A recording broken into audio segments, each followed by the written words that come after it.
Fala galera, aqui é o professor Leonardo Aragão para a gente começar mais uma aula de geografia, né? Então, para poder lembrar um pouco, né, sobre o que a gente estava estudando e tudo mais, nós terminamos o assunto sobre tipos de energia, né, sobre matrizes energéticas do Brasil e do mundo.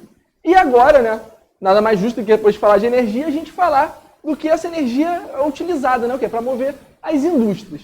Então, a gente vai começar a falar sobre as indústrias. Nesse primeiro momento, nós vamos explicar e vamos entender melhor quais foram as revoluções industriais, né? A gente sempre escuta muito, né, sobre a primeira revolução industrial, mas a gente sabe que tem algumas outras, né? Então, hoje na aula a gente vai entender melhor a diferença entre a primeira, a segunda, a terceira e a quarta revolução industrial, certo? Então, gente, essa aula, né, sobre as revoluções industriais, então vamos começar, né, pela primeira. Um pouquinho para entender melhor, né? Antes, o que significa o termo de revolução, né? O que é revolução? Revolução, gente, é uma transformação brusca, é uma ruptura, certo? Então é quando rompe com o anterior. Um exemplo aí da imagem é uma imagem da Revolução Francesa, né? Então é o quê? A queda da monarquia e passa a ser o quê? Uma república. Então tem uma ruptura política ali, é uma mudança muito drástica. Quando a gente fala de revolução industrial, também, né? Antes, como era feita a produção artesanal, certo? Quando a gente tem a revolução industrial, os produtos passam a ser fabricados em indústrias. É uma outra forma, é uma ruptura abrupta, né? Então, o primeiro país onde vai surgir, onde vai iniciar esse processo de revolução industrial, né, vai ser a Inglaterra, lá no século XVIII, certo? E aí vai ter alguns fatores que vão favorecer com que a Inglaterra dê esse pontapé inicial, certo?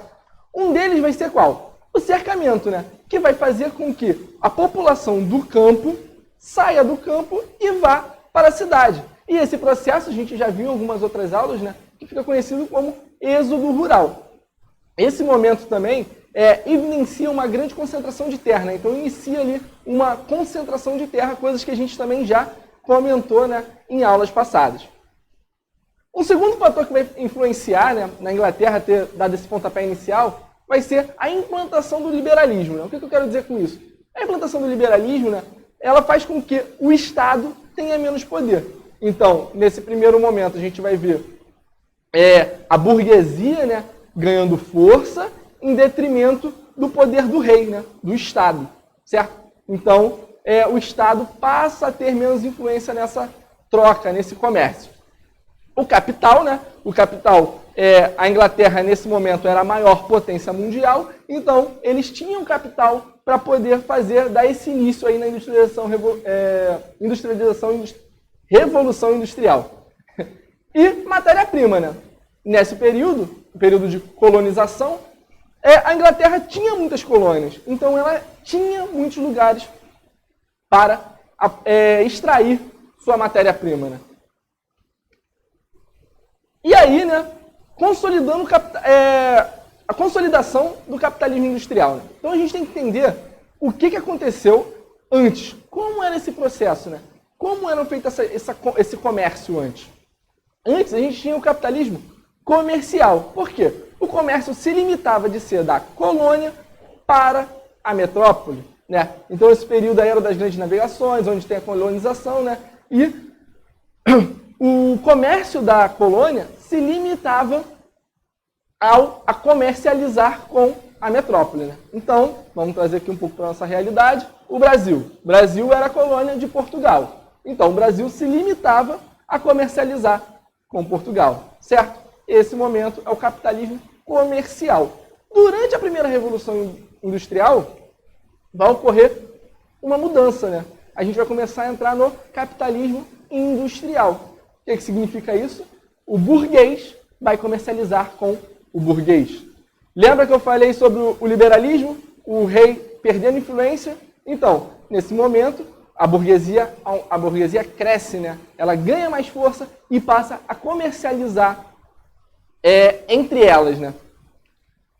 E aí vão surgir, né, com o surgimento da burguesia, né, das fábricas e tudo mais, vão ter uma disputa de classe aí, né? Vão ter duas classes sociais bem distintas, que vão ser os burgueses, que vão ser os donos dos meios de produção, né? Então eles vão ser os donos das máquinas, das indústrias, e o proletariado, né? Que é o quê? Aquela galera que saiu do campo e foi morar nas cidades. O quê? Buscando empregos e melhores condições de vida, né? Então, eles vão para as cidades e começam a ter que trabalhar nessas fábricas. Lembrando que as condições de trabalho do proletariado era muito precária, né, gente? Nesse momento, a gente ainda não tinha leis trabalhistas, então a gente não tinha nada que desse o mínimo de conforto e qualidade de vida ali para o trabalhador, para o proletariado, certo? Então, condições precárias. Sempre fala de proletariado, lembrem disso, que eram condições precárias, mulheres, crianças trabalhando nas fábricas, com altas cargas horárias de trabalho, né?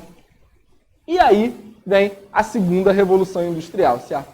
Sendo puxada pelos Estados Unidos, a Prússia, né, que depois vai se transformar no país Alemanha, a Prússia então ali é antes da unificação alemã, né, e o Japão, já ali no século XIX, esse momento, a segunda Revolução Industrial. E o que vai acontecer, né? Quais são as características dessa segunda Revolução Industrial? Então a gente vai ter investimento em indústrias de base e automobilísticas, né? Então sempre que a gente lembrar de segunda Revolução Industrial, sempre que vocês verem sobre isso, vocês sempre vão lembrar do quê? Do papel da Ford. A Ford, nesse momento, com o crescimento das indústrias automobilísticas, ela ganha um grande destaque, certo? A gente vai começar a ter a melhoria nas máquinas, né? No processo de industrialização. Então as máquinas vão mudar o combustível, vai haver a troca do combustível, né? Antes, na primeira Revolução Industrial, a gente vai ter o carvão como principal combustível, certo? E na segunda Revolução Industrial, a gente já vai ter o quê? O surgimento aí do petróleo, né? A utilização do petróleo para como combustível, né? A gente vai começar a difundir a utilização da eletricidade nesse momento. Então vai ter também o melhoramento das ferrovias, né? A ampliação das ferrovias e a formação dos oligopólios, né? Então vai começar ali, ó, num primeiro momento, o surgimento ali das multinacionais, de empresas já mais distantes, né? Porque a tecnologia melhora, transporte aumenta, então não tem necessidade de ser tão próximo, né? Então já começa a ficar mais separadas e acaba ganhando força isso aí nesse momento, né? Começa a crescer. O oligopólio, né? O governo ali, um poder ali de poucos, né? Vão começar a surgir empresas, né? Algumas empresas se destacando nesse mercado, certo? E a gente vai para a terceira Revolução Industrial, né? Que é a revolução também conhecida como terceira Revolução Industrial técnico-científica, puxada ali pelo Japão, Estados Unidos e a Alemanha, certo? Então, principais pontos que foram desenvolvidos nesse momento, né? Automação das indústrias, né? Então a gente vai ter um desemprego estrutural, o surgimento de um desemprego estrutural, né? Desemprego estrutural, gente, vai ser aquele desemprego que tende a assumir um posto de trabalho, certo? Então, a máquina vai passar a fazer serviços que antes eram do homem.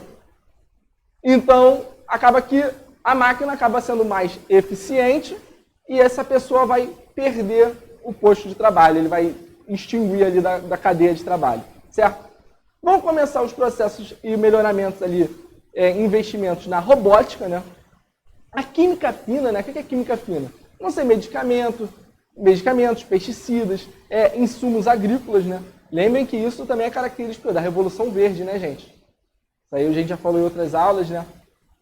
Organismos geneticamente modificados, né? Outra melhoria aí que vai aparecer no campo, né?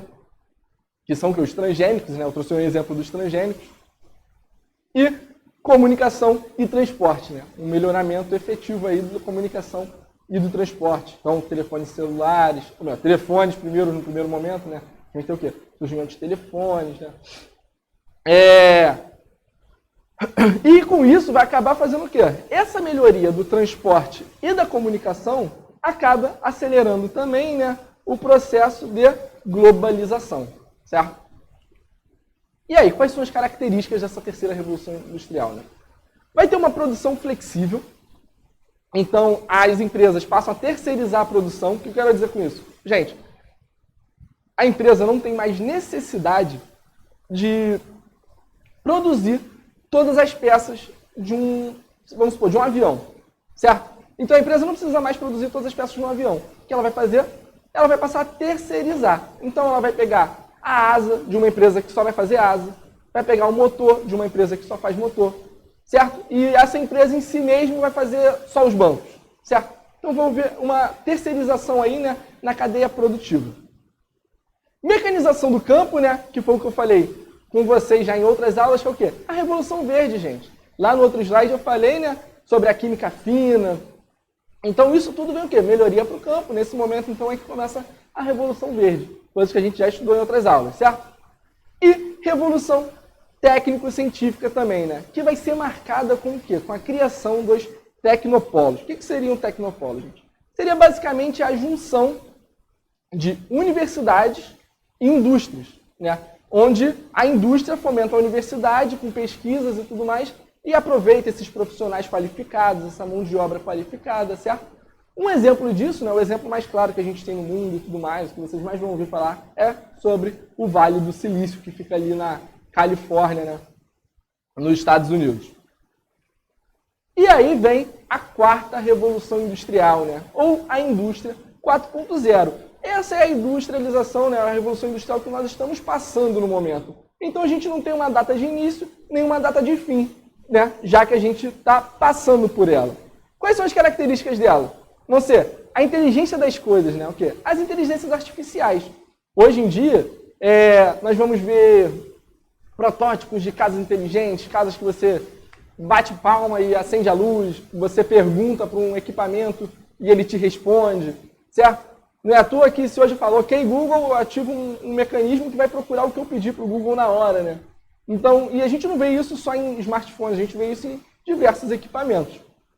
E outra questão muito importante, né, nesse momento também é justamente a comunicação, né?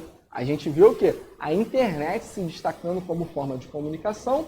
E hoje a gente entra muito no debate do 5G, né? Então nós já temos a tecnologia 4G de internet, né? Portanto, que se você pegar o seu celular e for lá ver na conexão de internet que você tem, que você paga pelo seu plano de celular, você vai ver o quê? Um 4G. Logo, logo, a tecnologia 5G sendo mais difundida, o que a gente vai ver lá em cima da telinha do celular vai ser o quê? A tecnologia 5G, que é o quê? Justamente, né, uma maior capacidade de troca de informação ali pela rede. E hoje em dia tem uma grande discussão aí nesse processo, porque quem lidera esse comércio, quem lidera esse mercado de 5G é a empresa chinesa Huawei, né? Então, acaba que rola um problema geopolítico aí, né? Que é o quê? Os Estados Unidos fazendo sanções econômicas a países que comercializam com a Huawei, né?